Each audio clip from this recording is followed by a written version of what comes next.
All right, ladies and gentlemen, if you're feeling nostalgic about traveling, well, this is a video for you. It's a 7-part series about me going to Tokyo on a budget. And of course, this is pre-COVID time. So if you have any pre-COVID nostalgia about traveling and eating in Tokyo on a budget, hey, come join me. Just so that you know, this was from 2019 December. I went to Tokyo for a week for my birthday. Woo!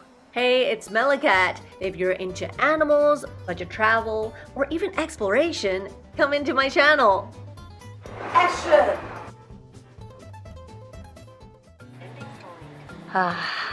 Now looking back, it feels so good to be looking at these traveling shopping magazines on the plane, full of all the stuff that you don't really need, but somehow it just gives you this urge to buy it. I don't know why. I don't even remember when is the next time I'm gonna get to look outside of a plane and see something like this. Feels pretty good. Ooh, plane food. Okay, frankly, I think plane food is one of the most disgusting things ever. I usually just end up eating the fruit, but now I kind of want to eat all of this for some reason.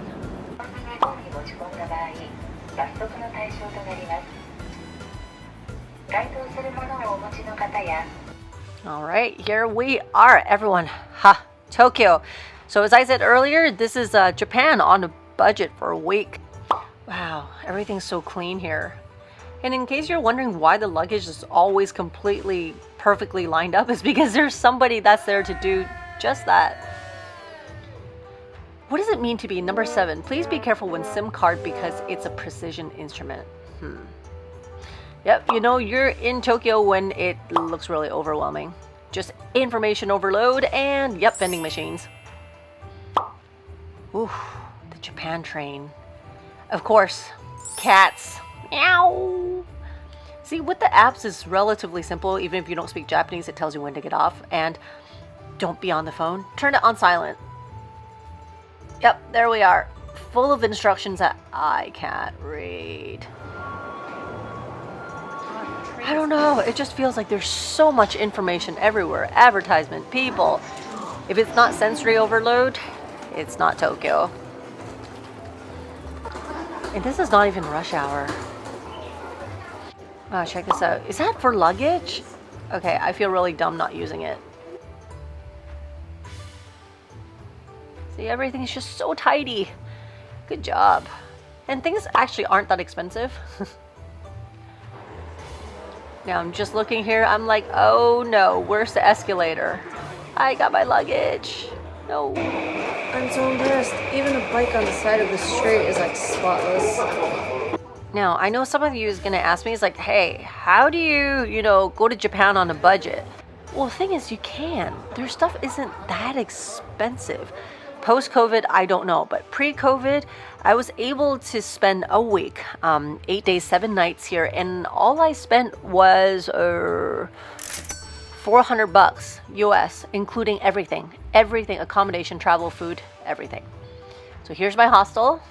Very clear instructions. Yep, instructions everywhere. That's Japan. Oh, wow, they do something about perverts and drunk people? Is that what that sign said?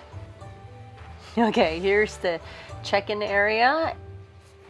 And I can't help but to notice this sign. It says, please stop talking, eating, drinking, loud noises, blah, blah, blah. If you don't follow the rules, you'll be evicted from the hotel. Ah, please. Interesting. So here we are. Quite cozy. Oh, yes! Yes! Vending machine for really good coffee. Oh, so cheap, so good, so yum. Did I tell you the Japanese love their vending machines? You can find like a vending machine for almost like anything. Don't forget, a place with washing machines. Very important. So here's the entrance of the residential part of my hostel. Very nice, very cozy. It actually feels very inviting. It's on a quiet street, but it's really safe. Here we go.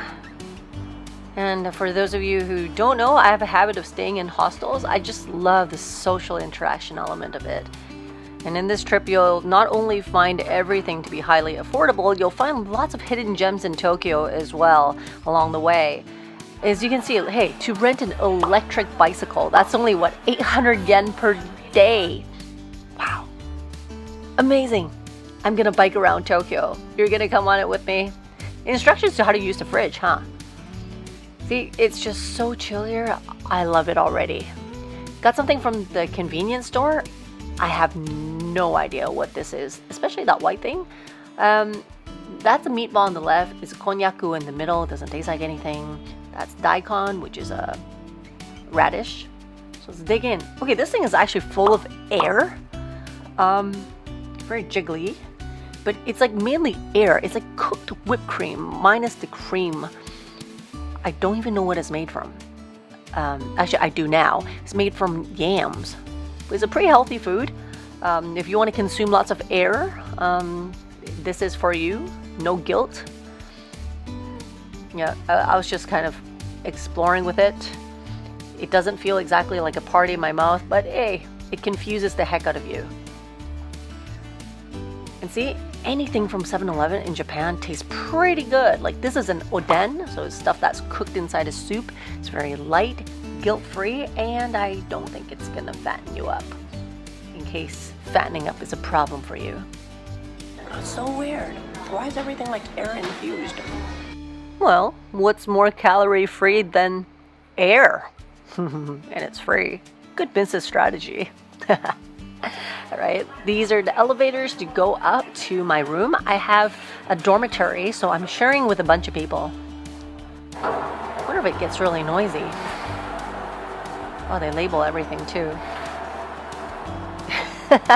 This is so Japanese. I love it. This is how I actually draw illustrations as a kid. I label everything. Alright, so we got lockers for valuables, which is very good. They don't have it in all hostels, unfortunately. Okay, gotta beep your card to go into the room, so double security. See, there's a lot of bunks in a room. There's like, I think like 40 some beds, but it's so quiet. The only downside is that you gotta hang your stuff everywhere because there's nowhere to put your stuff. Look at that. Oh my god, it's so small. Jeez, but it's tidy. Yeah, give them that. This is actually a really good experience. If you want to go, to Tokyo on a budget, try their hostels. Okay, there's a safe box for your cell phones, but don't expect that you can put a lot of stuff in there.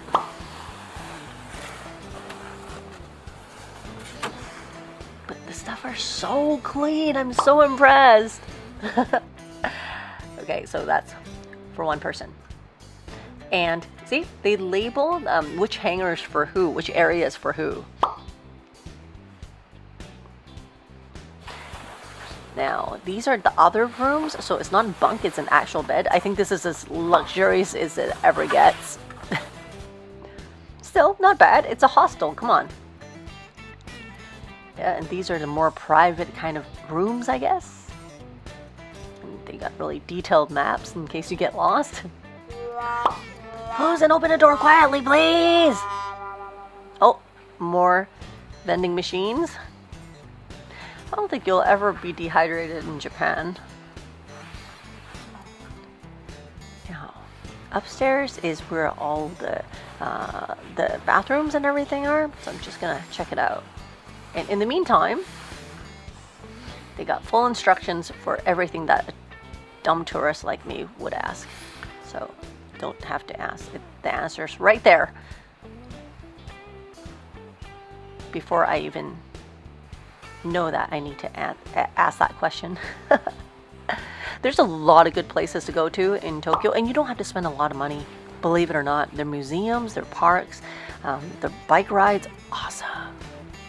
You know, a lot of people wouldn't think of biking around in Tokyo, but this is exactly what I'm going to do this time, and you're going to see a very, very different Japan. Tokyo, specifically. This is a bathroom, and look at how clean it is. This is a freaking hostel. Now, to some of my American viewers, I know some of you guys actually told me that, hey, hostels aren't that clean here. But hey, this is Japan. Everything's really clean. Even old things are clean here. So I'll just show you what the bathroom looks like. Basket for your stuff. They're very organized people. This is a bathtub. And I guess I can only squat inside maybe. If you're like a bigger person, maybe then, yeah. See, look at how clean this is. This is crazy. There's not even any watermarks. Yet it's a highly populated hostel. Small basin though. Oh, a bidet. If you don't know what's a bidet, it's basically washes your ass. It feels weird when you use it for the first time. Oh, good use of space. You can actually wash your hands there and use that water to flush. Oh, that conserves water too. Smart. Wow, everything's tiny here. Look at, that's the trash bin. Because they recycle. Okay, here's my bed. Okay, it's time to go to sleep. And guess what? I can actually see the other guy's bed just by leaping over. Anyway, there's 6 more parts to this video, so come travel to Japan with me and get ready for the next video, you guys. See ya!